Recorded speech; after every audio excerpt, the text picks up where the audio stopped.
আসসালামু আলাইকুম। SR math ফাউন্ডেশনের পক্ষ থেকে স্বাগত জানাচ্ছি। আসন্ন জাতীয় সংসদ নির্বাচন 2026 অনেক সম্মানিত শিক্ষক, সরকারি কর্মচারী প্রিজাইডিংয়ের দায়িত্ব পেয়েছেন। এবারেই হয়তো বা অনেকে প্রথম দায়িত্ব পালন করতেছেন। প্রিজাইডিংয়ের দায়িত্ব পালন করা একটি চ্যালেঞ্জিং বিষয়। এখানে অনেক কাজ থাকে, সব কিছু মেনটেন করা খুবই কঠিন ব্যাপার। তারপরেও যেহেতু রাষ্ট্রীয় দায়িত্ব পালন করতেই হবে, এর বিকল্প কিছু নেই। আবার এটা একটি উপভোগ বা সম্মানের পথ। ওই দিন ওই কেন্দ্রের আপনি সর্বসেবা, আপনার অধীনে পুরো কর্মকর্তা থাকবে এবং ভোট কেন্দ্রের নিয়ন্ত্রণ আপনার হাতেই থাকবে। সততা, নিষ্ঠা এবং দায়িত্ব নিয়ে কাজ করলে এগুলো কোনো ব্যাপার না।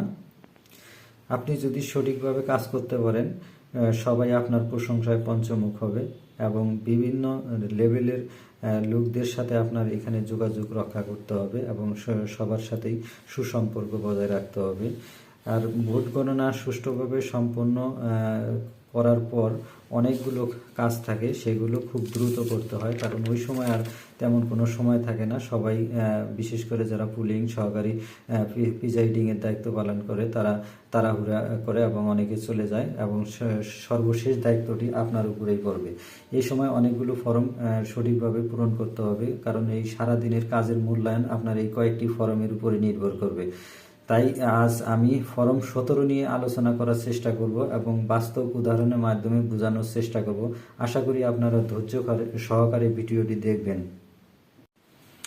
ফর্ম 17 এখানে বলা আছে ব্যালট পেপারের হিসাব বিবরণী, আর এখানে নির্বাচনী এলাকার নম্বর ও নাম। এখানে আপনার যে নির্বাচনী এলাকার নাম থাকবে সেটা দিবেন।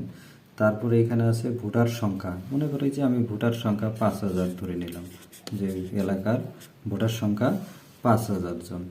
তারপরে কেন্দ্রের নাম, নম্বর এবং নাম, কেন্দ্রের যে কোনো একটা কেন্দ্রের নাম এবং নম্বর থাকবে সেটা দিবেন। আর ভোট কেন্দ্রে ব্যবহারের জন্য প্রাপ্ত ব্যালট পেপারের ক্রমিক নম্বর, আপনার যে এলাকায় দায়িত্ব পালন করবেন সেখানে আপনাকে যে ব্যালট পেপার দিবে তার ক্রমিক নম্বর আপনি যে কোনো একটা বসাইতে পারেন, যেটা আছে থাকবে সেটা আপনি অবশ্যই বসাবেন। তারপরে এখানে আছে ভোট কেন্দ্রে ব্যবহারের জন্য প্রাপ্ত ব্যালট পেপারের ক্রমিক নম্বর তো বসানো হলো। মোট তো আমাদের কত, মোট 5000, এই 5000ই আমরা এখানে লিখব। তারপরে ব্যবহৃত, এখানে বলা আছে যে ব্যবহৃত মোট ব্যালট পেপারের সংখ্যা। এখানে ব্যালট বাক্স হইতে প্রাপ্ত গণনাকৃত মোট ব্যালটের পেপারের সংখ্যা, অর্থাৎ এইখানে ব্যালট বক্সের মধ্যে যতগুলো ভোট কাউন্ট হয়েছে তার মোট সংখ্যা, এখানে বৈধ অবৈধ সব এখানে হবে। বৈধ অবৈধ অর্থাৎ নষ্ট ভোট সহ এখানে আমাদের যোগ হবে। মনে করলাম যে আমাদের বৈধ অবৈধ সহ মোট ভোট পড়েছে 3050টি 3050টি ভোট পড়েছে আমাদের। তারপরে খতে দেওয়া আছে টেন্ডার্ড ব্যালট পেপারের মোট সংখ্যা, অর্থাৎ এইখানে সান্ত্বনা ভোট এগুলোকে বলা হয়। যে কেউ যদি একজনের ভোট আরেকজনে দিয়ে দেয় তখন এটাকে সান্ত্বনা ভোট হিসেবে গণ্য করা হয়। এই সান্ত্বনা ভোট অবশ্য মূল ভোটের সাথে গণনা করা হয় না, এটা সান্ত্বনা হিসেবে থেকে যাবে। কিন্তু এরকম যদি আপনি কোনো ব্যক্তি পান, তাহলে ধরলাম যে এদের সংখ্যা 5 জন, তাহলে 05 এতজন। আপত্তিকৃত ব্যালট পেপারের মোট সংখ্যা, আপত্তিকৃত বলতে যে কেউ যদি চ্যালেঞ্জ করে সেই সংখ্যাটা, এটা সচরাচর থাকে না, আমি এটা 00 মনে করলাম।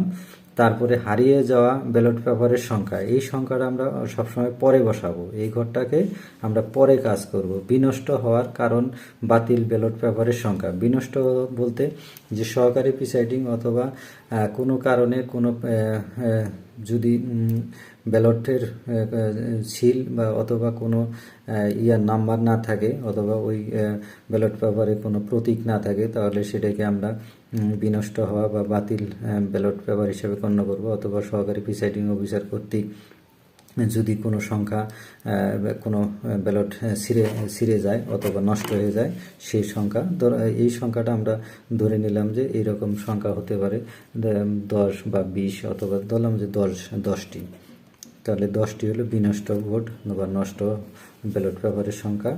তারপরে এখন মোট সংখ্যা, এখানে বলছে মোট সংখ্যা, তাহলে আমরা যদি এটা যোগ করি তাহলে এখানে কত হবে, 5 আর 5 আর 1 কত হবে 6, আর এখানে 0, আর এখানে আসবে 30। এখানে একটা জিনিস আমরা 30, এখানে একটা জিনিস ভুল আছে আমাদের, একটু পরে আমি সংশোধন করতেছি। এখন পরের নিচের লাইনে দেখেন কি বলা আছে যে অব্যবহৃত ব্যালট পেপারের ক্রমিক সংখ্যা, অব্যবহৃত ব্যালট পেপার যেগুলো অবশিষ্ট থাকবে তার ক্রমিক সংখ্যা আপনি এখানে বসাবেন, অথবা এটা আমাদের পিছনের পৃষ্ঠায় বসাইতে হবে। এখানে যেহেতু জায়গা নেই, কারণ প্রত্যেকটা বুথের জন্য শেষ সময় এক একটি করে ব্যালট পেপারের ব্যালট বান্ডিলের সংখ্যা ফাঁকা থাকবে, তার সেটা এখানে বসানো দুষ্কর ব্যাপার। তাহলে সেটা আমরা অপর পৃষ্ঠায়, এই ফর্ম 17 অপর পৃষ্ঠায় আমরা এখানে লাইন বাই লাইন লিখে দিব। তারপরে এখানে মোট সংখ্যা, এখন আমরা এখানে মনে করলাম যে মোট সংখ্যা হলো যে 1910টি ভোট কাউন্ট হয়নি, মানে আছে, কেউ ভোট দেয়নি, এরকম অব্যবহৃত ব্যালটের সংখ্যা আমাদের কাছে হিসাব করে দেখলাম 1910। তাহলে এখন আমাদের হিসাবটা করতে হবে যে এই 1910 আর এইখানে যতগুলো হবে তার সংখ্যা, মোট সংখ্যা যেন আমাদের এখানে মিল হয়, সেটা আমাদের লক্ষ্য করতে হবে। যেহেতু আমাদের মোট ভোট 500, মোট ভোটার সংখ্যা 500 ব্যালট পেপার আপনাকে 500টি দেওয়া হবে। তাহলে এইখানে হারিয়ে যাওয়া ভোটের সংখ্যা, এখানে দেখা যায় আপনার কাছে যদি ব্যালট পেপারে যদি কোনো না থাকে, ব্যালট পেপার যদি না থাকে, তখন আপনি হারিয়ে যাওয়া ব্যালটের মধ্যে এখানে আমি 25টা বসাবেন, আপনারাও এইভাবে মিল করে এখানে বসাবেন। তারপরে এখন আমরা যদি যোগ করি তাহলে হবে এটা কত, 5 আর 2 7, 7 আর 1 8, আর হাতে 1, 5 5 10, 10 0, হাতে হলে 1, এইখানে হবে 9, আর এইখানে 0, আর এখানে হবে 3। তাহলে আমাদের আসবে 3090টি ভোট। 3090টি ভোট আমাদের মোট কাস্ট হয়েছে, বা সব মিলে এত হয়েছে। আর অব্যবহৃত ব্যালট পেপারের সংখ্যা আমি মনে করেন আপনার হাতে আছে 1910। তাহলে এই 1910 এখানে দেখেন বলছে যে ব্যালট পেপারের মোট সংখ্যা 1 এবং 2 বর্ণিত। 1 এবং 2 মানে ব্যবহৃত ব্যালট পেপার আর অব্যবহৃত ব্যালট পেপার, এইটা দুইটাই মোট সমান হতে হবে অবশ্যই। এখানে আমরা যদি এটা যোগ করি তাহলে হবে কত, 5000। এই 5000 অবশ্যই মিল করতে হবে। তারপরে আপনার এই দিকে নিচের দিকে আর তেমন কোনো কাজ নাই, স্থান বা তারিখ এগুলো যা আছে আপনি বসিয়ে দিবেন। এখানে আপনার প্রিজাইডিং এর অফিসারের আপনার যে প্রতিষ্ঠানের সিল সেটা এখানে সিগনেচার করে বসাবেন। তারপরে নিচে প্রতিদ্বন্দ্বী প্রার্থীর বা এজেন্ট বা পুলিং এজেন্টের নাম স্বাক্ষর এখানে আপনি নিয়ে তাদের সিগনেচার নেবেন। এই হলো আমাদের মোট একটি হিসাব। তারপরেও যদি আপনার কারো বুঝতে সমস্যা হয় তাহলে আমাকে অবশ্যই কমেন্টে জানাবেন, অথবা এইখানে যদি কারো এখানে যদি স্ট্যান্ডার্ড ভোট আপনার 0 হয়, তারপরে বিনষ্ট ভোট যদি 0 হয়, বিনষ্ট ভোটও যদি 0 হয় তাহলেও কোনো সমস্যা নেই, বা আপত্তিকর ভোট যদি 0 হয় তারপরেও কোনো সমস্যা নেই। আপনার হিসাব করতে হবে যে এই যতগুলো আপনার কাছে কপি থাকবে, যতগুলো ব্যালট থাকবে, তার সাথে এইখানে কতগুলো ব্যালটের মধ্যে কতগুলো ভোট আছে, সে কতগুলো ব্যালট আছে ব্যবহৃত ব্যালট, সেটা যোগ করে দেখবেন যে কয়েকটি ব্যালট আপনার কাছে শর্ট আছে। সেই সংখ্যাটি আপনি এই হারিয়ে যাওয়ার জায়গায় বসিয়ে দিবেন, তাহলে আপনার 5000 মিল হয়ে যাবে। এইভাবে 5000 অথবা 7000 অথবা 3-4000 যেই ভোটার সংখ্যা হোক না কেন, এইভাবে আপনারা হিসাব করবেন।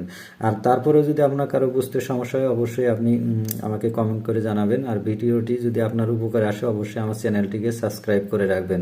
আরও এরকম ভিডিও আমি পরবর্তীতে দেওয়ার চেষ্টা করব। কালকে আবার নতুন একটা ভিডিও আপলোড করব। ধন্যবাদ সবাইকে।